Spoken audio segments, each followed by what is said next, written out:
Assalamualaikum warahmatullahi wabarakatuh. Perkenalkan, kami dari kelompok 5 dengan anggota saya Rensi Ulfia Agna Putri, Alifa Khairutunisa, Dwi Segira Salsabila, Fitri Dwi Lestari, Raffi Adiatma, dan juga Muhammad Naufal Zaki. Di sini kami akan mempresentasikan mengenai perkembangan Islam pada masa modern.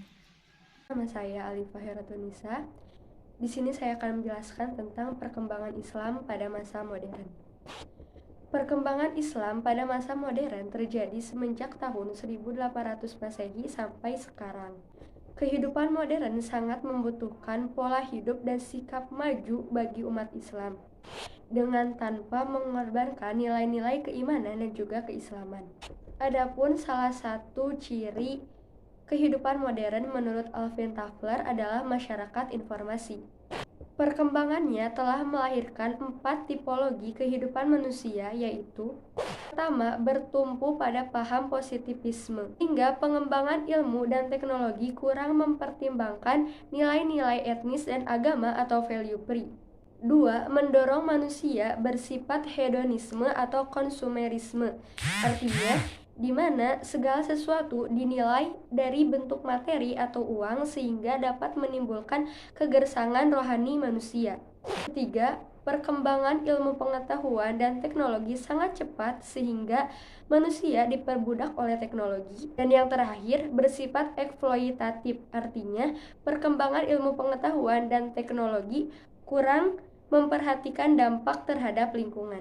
Ini menjadi kenyataan hidup di masa modern, sehingga apabila tidak ada tindakan nyata dari umat Islam yang cerdas dan kreatif dalam skala global, maka kehidupan umat Islam akan semakin jauh dari nilai-nilai agama. Akibatnya, dunia ini akan semakin cepat punah karena ulah tangan-tangan manusia yang semakin hingar-bingar dengan ilmu pengetahuan dan teknologi, tetapi jiwa manusia semakin kering dan gelap gulita. Faktor-faktor yang mempengaruhi perkembangan Islam pada masa modern. Kemajuan suatu zaman tidak akan pernah terjadi tanpa adanya faktor yang mempengaruhi.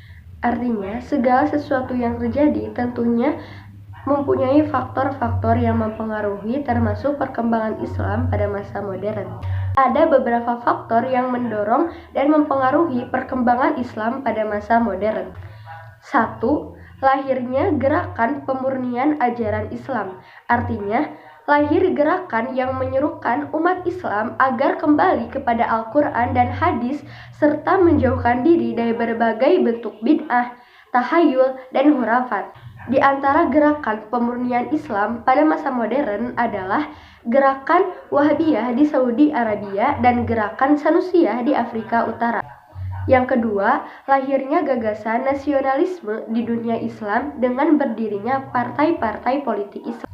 Berdirinya partai-partai politik Islam dipandang merupakan kekuatan baru dan merupakan modal bagi umat Islam untuk berjuang dalam mewujudkan negara Islam yang merdeka yang terlepas dari cengkraman negara-negara barat. Usaha tersebut membawakan hasil sehingga banyak negara Islam yang merdeka seperti 1. Pakistan. Negara ini merdeka dari penjajahan Inggris pada 15 Agustus 1947. 2.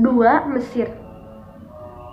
Mesir memperoleh kemerdekaannya pada tahun 1922 dengan dipimpin seorang raja bernama Al-Faruq. 3. Irak. Secara formal, Irak memperoleh kemerdekaan dari penjajahan Inggris pada tahun 1932. Tetapi, walaupun begitu, umat Islam di Irak belum merasakan udara kemerdekaan karena Inggris masih dominan menguasai Irak. Sehingga pada tahun 1958, umat Islam di Irak baru merasakan udara kemerdekaan. Nama saya Dwi Segira Salsabila, absen 11. Di sini saya akan menjelaskan mengenai hikmah mempelajari perkembangan Islam pada masa modern. Yang pertama, Islam tidak membenarkan sikap terlalu membanggakan terhadap generasi sebelumnya, karena sejarah telah membuktikan bahwa sikap fanatisme atau terlalu membanggakan terhadap generasi sebelumnya dapat melahirkan sikap lemah terhadap generasi itu sendiri. Yang kedua, mendorong semangat umat Islam untuk berjuang. Perjuangan adalah upaya mengatasi persoalan umat sesuai tuntutan zaman. Karena persoalan setiap zaman akan terus berubah, maka diperlukan kepedulian dan keterampilan tokoh pemikir umat Islam untuk memberikan jawaban yang sesuai. Dengan demikian, belajar dari lahirnya para tokoh pembaharu Islam pada abad modern dapat mendorong umat Islam untuk senantiasa berjuang dalam bentuk memberikan solusi persoalan umat Islam sesuai tuntutan zaman. Yang ketiga, mendorong umat Islam untuk meraih kemajuan yang hakiki. Kemajuan yang hakiki atau kemajuan yang sebenarnya hanya dapat diraih apabila umat Islam berpegang teguh terhadap Al-Quran dan hadis. Karena tidak ada tuntunan hidup yang paling benar untuk membimbing manusia dalam meraih kemajuan hidup yang hakiki, kecuali Al-Quran dan hadis. Yang keempat, mendorong umat Islam untuk memiliki prinsip hidup yang kuat. Prinsip hidup yang kuat dan selamat akan lahir dalam diri setiap umat Islam melalui akidah atau keyakinan yang benar, yakni Al-Quran dan hadis. Prinsip hidup yang kuat sesuai dengan petunjuk Al-Quran dan hadis, di samping akan mengantarkan umat Islam pada keberhasilan, juga menjamin keselamatan, keamanan, dan kenyamanan dimanapun umat Islam berada. Yang kelima, mendorong umat Islam untuk memahami hakikat hidup dan kehidupan. Hakikat hidup dan kehidupan yang harus diperjuangkan oleh umat Islam adalah untuk beribadah kepada Allah dan menjadi manusia yang bermanfaat. Nama saya Rapi Adiatma Basuni, absen 24. Di sini saya akan menjelaskan tentang perilaku semangat meneladani perkembangan Islam pada masa modern. Di antaranya yang pertama, membiasakan diri untuk melakukan evaluasi diri. Hal tersebut bertujuan untuk mengetahui kekuatan dan kelemahan dari hasil pemikiran kita. Yang kedua, bersikap optimis dalam menata masa depan. Yang ketiga, bekerja keras secara profesional, dalam arti bekerja dengan sungguh-sungguh sesuai dengan keahlian umat Islam, sehingga mendapatkan hasil yang baik dan benar secara maksimal. Yang keempat, menerapkan ilmu yang sempurna dalam meraih kesuksesan.